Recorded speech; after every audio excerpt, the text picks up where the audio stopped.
Jimmy, we had you on the very day that Danny White announced the ticket price increase. And you had an issue with it that I want to explore, but I also want to share with you the numbers that he shared on WNML. You know that station, so do I. And that's the sports animal in Knoxville. But the numbers he shared to me were interesting, and I'll just throw them at you. He said a couple of years ago when Tennessee had a price hike that they had 3,000 responses. Now, I reached out to Tennessee. That wasn't necessarily negative responses, but what's Tennessee supposed to say? And I don't know that anybody would email and say, wow, thanks for raising ticket prices. That was pretty awesome. Now, he said he got about 3,000 emails that were questioning the move last time. Just 300 this time around. So before we dig into it, what do you make of those numbers? I'm surprised because anytime you have an increase, regardless of whether it's $1 or $100, there are going to be some people that don't like it and feel like they already are paying too much and are getting gouged. So I'm surprised. I would have thought a lot more people would have responded in a negative fashion. And just in the circles that I travel, the overwhelming majority of them don't like it. I heard from one person who said, well, at least they were honest about this money going to the football players for the what'll be the revenue sharing. So at least they were upfront about it. But some others pointed out, if you want to raise it, raise it. But don't tell me I have to support this because I don't like NIL. And I don't want to be a part of supporting NIL. So I am surprised by that number. I thought it would have been much, much greater in terms of those complaining about it. Caleb, we've already filed a FOIA request to get all the emails that Danny White's been sent, but we won't have that until the end of the program. So what do you make of that number? Yeah, I'm just going to ask Jimmy straight up. Do you believe Danny White? Yeah, I'm not going to say I don't believe him. You don't think he could be lying? I'm not going to call him a liar. You can. I'm not. I don't know. I'm not going there. Yeah, I'm sure you didn't call Butch Jones a liar after he said Shy Tuttle landed on a helmet. And yes, I did. Because he did lie, and I knew he lied. Well, yeah. I mean, all of this stuff was already out there. But I mean, I'm with you in the sense I have a hard time believing it, and it seems like, could it be possible, Jimmy? Could it be possible that like maybe he's not considering certain emails complaints, but they really are, and then like the real number is like 1,200, and like, you know, complaints are in the eye of the beholder. Could it be that he changed his email address? It's true. When it's DannyWhiteAD@gmail.com, we know something's up.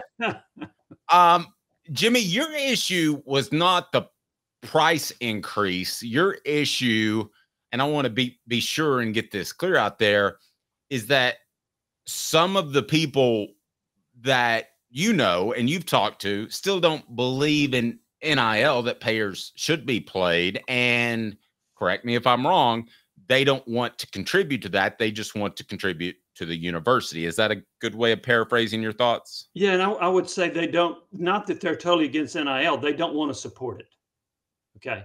They understand this is the way of doing business, but they don't want to support it. And so I think that's where a lot of them are coming from.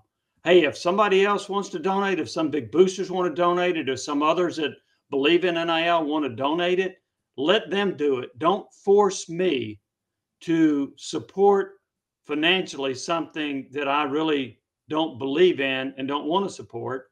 I understand it's there, and I understand it's part of what's college athletics, but don't make me pay for it. Let somebody else, maybe with a lot more money, contribute more. All right. Well, I'll tell you what, I want Caleb to jump on this. As first, I'll remind you that Jimmy's appearance is brought to you by Varner Ford. XLT all-wheel drive, $31,990. 23 Ford Expedition 4x4 Limited, $66,590. 2023 Ford F-150 XLT Super Crew 4x4, $47,995. Varner Ford, built for the game. All right, Caleb. All right, I just want you guys to know, I set up the poll question. Do you believe Danny White saying he only got about 300 emails upset about ticket price increases? 33% say yes, he's an honest man. 67% say no, he's a liar. That's where we're at right now. Jimmy, I got to ask you this. In terms of timing, how much worse does this look now that since he's done it, Tennessee went to Arkansas and lost with a horrible offense? They struggled to beat a bad Florida team at home, and really what people thought they were paying for with a Josh Heupel show and performance, they're not really getting. How much worse does the ticket price increases look now in light of that? I think it looks pretty bad right now, and I'll say this: if Tennessee loses to Alabama, let's check how many emails he gets after that, because what he did was an opportunistic thing. Tennessee looked like it was growing great guns, right? They win their first 3 games. They're outscoring people. They're averaging over 50 points a game. The offense looks great against 3 bad teams. And then they announced a ticket increase. And so you probably didn't have as many people objecting to that because Tennessee was doing so well. Now that they're not, and if they lose to Alabama and the offense scores 17 points, you'll have a lot more people complaining. So, and frankly, I wouldn't blame them. You pay a lot of money right now for tickets, right? And you expect a product because you're paying a lot of money. And if you don't get that product that you expect, you're not happy. But you should expect that as a university. If you're going to raise prices like that and you put a team on the field that has trouble scoring points, you should expect fans to be unhappy. Yeah, and Jimmy, let me take that a step further too. You're telling the fan base that you have to pay for NIL, and the poster boy for NIL at Tennessee is Nico Iamaleava, and he's the one that's struggling. Yes. So, yeah, that's not a really good look. But and I understand the players getting paid. I get that. Now, there are a couple other players that I think are way overpaid based on their production, but the quarterback is the one that gets the most attention, right, as you pointed out. And he is the poster boy in that regard. It's been reported he's making $2 million a year on average over 4 years. I've had others that say, no, it's not that much, but it is well into 7 figures. So I don't know exactly what it is. I trust the guy that saw the contract who said it was $2 million. But yeah, he's not playing that well, and it's been a cause for angst. There's a lot of criticism toward Nico for running out of bounds at the end of the game when he should have thrown it in the end zone. He's had, I think, is it 7 turnovers that he has incurred, and which is a combination of fumbles and interceptions. And they've gone the first half of 2 games in a row without scoring a point. That's not a good look. So this offense is floundering, and the guy that's ahead of the snake on that is Nico, and he's not playing very well right now. Let me also take this a step further, and I think where this is going to go is, Jimmy, I don't think there are going to be outrageous sums of money paid to players before they at least prove themselves on the college level. So I wonder if this whole thing is better governed by the NCAA or the powers that be, if this thing can get more understandable, so to speak, because I don't think the average fan can really accept the fact that a college quarterback is getting paid $2 million a year, or as I've been told, Lance Hurd somewhat proved himself, I guess, in college. He played at LSU, but didn't start. That Lance Hurd's getting $1 million, which I've been told, and James Pierce is getting $1 million, which I've been told. So I think kind of putting the cart before the horse, if the NCAA can fix that, I think a lot more donors might be open to playing the NIL game. Am I right or wrong? Well, I think so. You need a salary cap, but I don't think the NCAA can institute a salary cap. I think it has to come from Congress. And Congress has been dragging its feet in that regard. And so I don't see anything being resolved for at least 2 more years.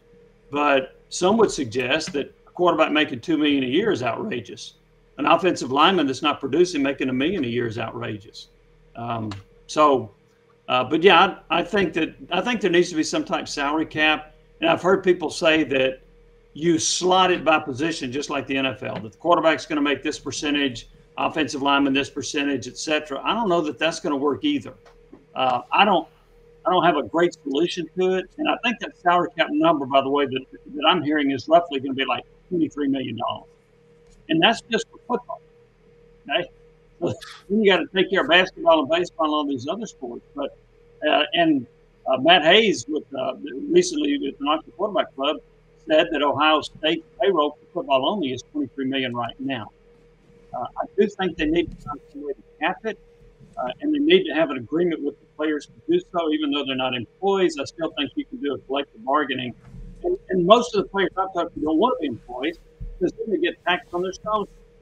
So if your scholarship at a particular school is worth $75,000, you get taxed on that. They don't want to be taxed on that. So the majority of them don't want to be employees because of that taxation situation.